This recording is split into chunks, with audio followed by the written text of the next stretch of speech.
Buongiorno a tutti, oggi vi portiamo la testimonianza della nostra vacanza qui in terra campana, nel Golfo di Policastro, più precisamente a Sapri, comune di confine con la Basilicata. Venite con noi!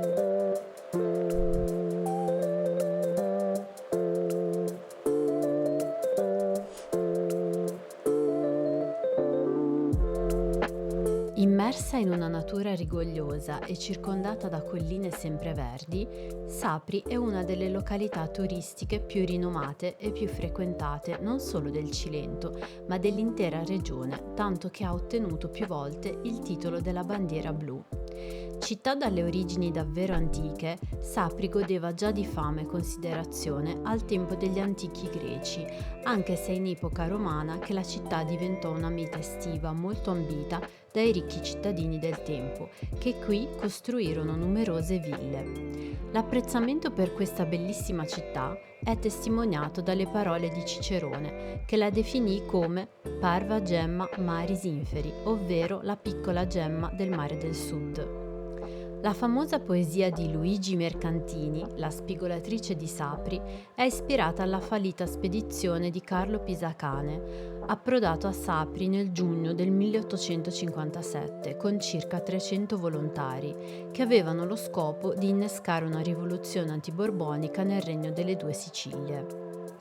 Mercantini adotta il punto di vista innocente di una lavoratrice dei campi, addetta alla spigolatura del grano, che si trova per caso ad assistere allo sbarco.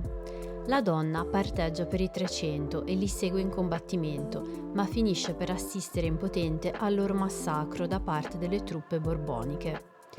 Al largo della baia di Sapri, sullo scoglio dello Scialandro, vi è adagiata una scultura bronzea raffigurante la celebre immagine della spigolatrice di Sapri, protagonista dell'omonima poesia, sdraiata con lo sguardo verso la baia. Dal 25 settembre 2021 è presente un'altra scultura in bronzo, posizionata al centro dei giardini del lungomare cittadino, realizzata dall'artista cilentano Emanuele Stifano.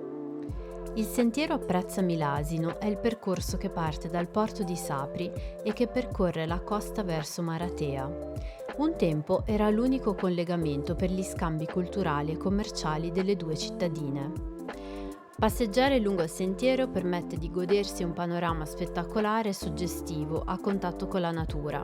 Inoltre è possibile ammirare da lontano la statua della spigolatrice. Per i più esperti il sentiero si estende anche oltre le coste campane e concede scorci nuovi e suggestivi. Insomma, Sapri è la meta perfetta per un viaggio all'insegna di storia, natura e relax. Grazie per averci seguito in questa avventura tutta italiana e alla prossima!